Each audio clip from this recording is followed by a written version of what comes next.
Bismillah, assalamualaikum warahmatullahi wabarakatuh. Alhamdulillah, salatu wassalamu ala rasulillah wa ala alihi wa sahbihi wa sallama taslima. Masih melanjutkan pembahasan muamalah. Ini pembahasan yang tidak kalah pentingnya dengan pembahasan ibadah. Salat, puasa, zakat, haji. Muamalah pun sangat penting untuk kita pelajari. Kenapa demikian, Pak? Karena kita adalah makhluk sosial, makhluk yang mesti kontak, berhubungan, bertemu dengan orang. Allah dan Rasulnya mengatur muamalah agar kita tidak menzalimi orang, mengambil harta orang, sehingga kita menjadi muflis, orang yang bangkrut.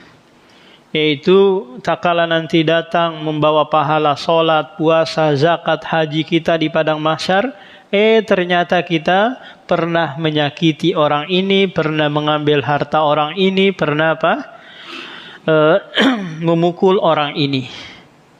Maka syariat kita, Pak, datang mengatur perbaikan hablum minallah dan hablum minannas. Masih melanjutkan pembahasan tentang perwakilan.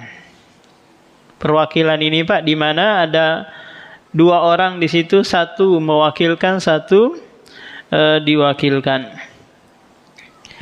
An Urwata al-Bariki anna Rasulullah ba'asa ma'ahu bidinarin yashtari lahu uduhiyah.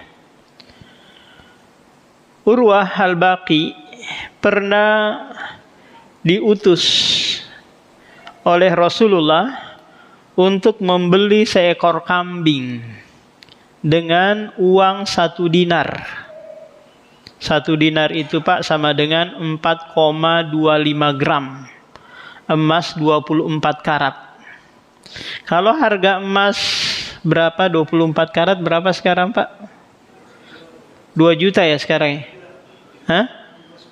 29. Itu karena lonjakan ini, Pak, dolar ya. Taruhlah 3 juta. 3 kali 4,25 sama dengan 12 juta. Kalau stabil saja, Pak, 1 juta, berarti harga kambing dengan dulu sama sekarang sama. Kambing sekarang 4 juta lebih kita dapat yang standar. Dulu 1 dinar dapat seekor kambing. Akhirnya apa? Rasulullah meminta si Urwa ini agar membelikan kambing di pasar dengan 1 dinar. Jadi Rasulullah mewakilkan jual beli kepada si Urwa ini, Pak. Ternyata si Urwa ini pandai menawar. Pergilah dia ke pasar, Pak, membawa uang 1 dinar, 1 keping itu. Kalau kita dulu Pak? Ringgit, 1 ringgit. Dia tawar, akhirnya Dia bisa beli 2 ekor kambing dengan 1 dinar. Saking lihainya, pandainya dia menawar. Kemudian setelah itu Pak? Dia jual lagi kambingnya 1 ekor dengan 1 dinar. Paham? Dia beli 1 dinar dengan 2 ekor. Kemudian dia jual lagi 1 dinar 1 ekor. Terus 1 ekornya dia bawa pulang ke Rasulullah plus membawa uang berapa, Pak? 1 dinar. Kira-kira Rasulullah senang atau marah, Pak? Kira-kira, Pak, senang atau marah? Senang dong. Kan uang kembali 1 dinar plus kambing. Siapa nggak senang? Akhirnya Rasulullah mendoakan sahabat ini agar dia berkah dalam perdagangannya. Bahkan diceritakan, Pak, si Urwa ini sampai tanah pun dia tawarkan ke orang, tanah itu laku. Maksudnya gumpalan tanah, bukan tanah kaplingan, enggak. Jual tanah pun dia dia laku. Nah, di sini, Pak, pelajaran fikih yang bisa diambil, tak kala kita menjadi wakil dari seseorang untuk membelikan sesuatu gitu, maka kalau sekiranya di situ ada celah yang kita bisa menguntungkan bagi yang mewakilkan tadi kepada kita, maka kita lakukan. Contoh kita disuruh nyari sapi yang harga 21 juta. Akhirnya kita carilah sapi. Kita bisa tawar nih, harga sapi tersebut turun. Yang seharusnya standarnya memang 21. Paham? Dan ada kelebihan. Maka kelebihan itu kita kita sampaikan kepada yang mewakilkan tadi. Bagaimana kalau sekiranya rugi? Kita diamanahkan membeli dengan harga 20, kita ternyata belinya harga 25. Boleh nggak kira-kira Pak? Nggak boleh. Harus apa? Harus sesuai dengan amanah. Paham? Jadi kalau Bapak membeli 25 tanpa izin si ini tadi yang mewakilkan, maka dalam hal ini antum harus bertanggung jawab. Paham? Sekarang pihak DKM. DKM kan wakil dari apa? Muqorrib, orang-orang yang berkurban. Paham? Wakil. Taruhlah sapinya 22. Qadarullah apa? Nggak dapat. Kok habis harga 22. Di bawahnya itu juga nggak ada. Yang ada di atas 22 karena sapi naik dari Sulawesi. Ongkos truknya, ongkos ferinya mahal. Nggak bisa 22. Harus 23 atau 24. Kira-kira untuk nutupi kekurangan ini dari mana Pak? Apakah ngambil uang kas masjid? Ataukah sampaikan lagi ke Muqorrib yang berkurban, Pak, qadarullah sapinya, harga sapinya sekian. Nggak bisa. Harus nambah lagi. Maka apa Pak? Harus disampaikan. Kalau sekiranya nanti ini harga sapi di bawah gitu, kita dapat alhamdulillah seharusnya 21, kita bisa tawar sampai 18 atau 17. Apakah nanti kelebihannya ini diambil oleh yang diwakilkan tadi ini? Maka jawabannya enggak. Diserahkan lagi ke pengurban. Ini Pak ada kelebihannya. Oh ya udah ambil aja, masukin aja ke kas masjid. Atau antum ambil aja. Ini lain lagi cerita. Karena perwakilan ini sifatnya apa Pak? Sifatnya ta'awun, tolong menolong. Beda kalau halnya dia apa?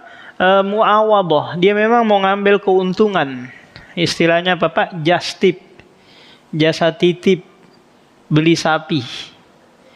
Atau jasa titip beli apa gitu. Maka boleh dia apa? Masang tarif.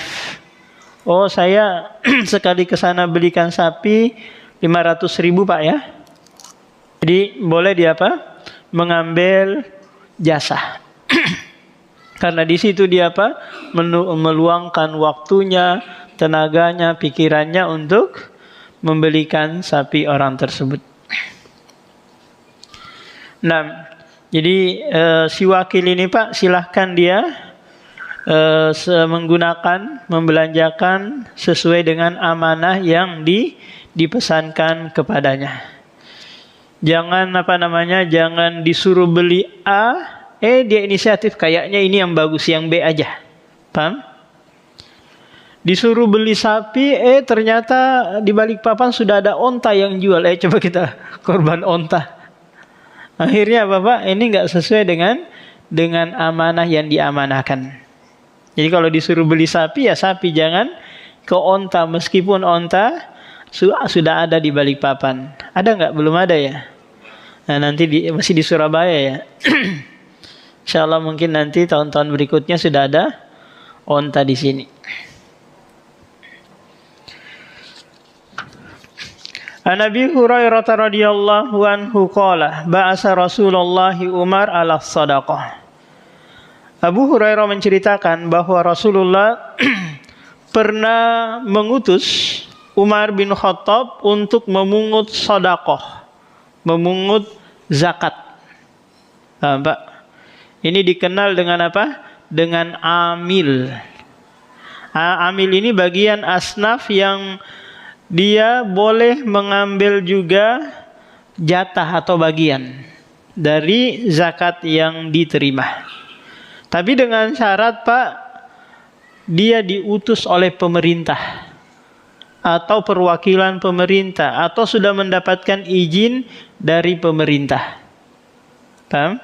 Jadi Umar di sini ditugaskan oleh Rasulullah karena Rasulullah pemimpin di Madinah, maka dia nanti berhak mendapatkan bagian. Tapi tentu bagiannya dia nggak persen-persen, Pak. Tapi apa? Tapi upah kerja saja. Paham? Kalau sekiranya upah kerjanya sehari 100.000, ya sudah 100.000. Kalau dia nanti dapat 100 juta, nggak dikeluarkan 10%. Atau berapa persen, nggak ada presentasinya. Kalau untuk apa, Pak? Kalau untuk amil ini, dia hanya apa? Upah kerja. Paham? Beda dengan si miskin, si fakir, atau si gorim, orang yang terlilit utang, bisa persen. Paham? Berapa persen dikeluarkan untuk mereka. Tapi kalau si amil ini hanya apa? Hanya upah kerja. Tapi pemerintah kita membuat aturan, Pak, ya, 10% ya dari penghasilan yang didapati, ya. Makanya banyak kita dapati di jalan-jalan itu, Pak, yang nyodorkan keranjang-keranjang uang itu untuk pembangunan masjid. Saya dengar mereka mengambil 10% juga dari apa yang mereka dapati. Pernah Bapak dapat di kilo mungkin, atau di sana di kilo 2 di sana banyak yang nyodor-nyodorkan itu kan, keranjang-keranjang itu. Nah, sebenarnya nggak pas kalau apa dia ngambil 10%. Bahkan kita sambil nyetir dia masukin masukin 50.000 ke dalam songkoknya, ke dalam kantongnya. Ini nggak amanah. Nah, maka kalau musola atau masjid mau juga mendapatkan upah dari memungut zakat tadi, Pak, maka dia harus terdaftar ke LAS gitu, atau Baznas. Nanti ada LAS, lembaga amil zakat gitu. Atau dia menginduk kepada yang sudah ada izinnya. Paham? Nanti dia punya hak untuk dapat juga, tapi apa? Upah kerja. Nah, di sini Rasulullah SAW mewakilkan dalam pengurusan pemungutan zakat kepada Umar bin Khattab.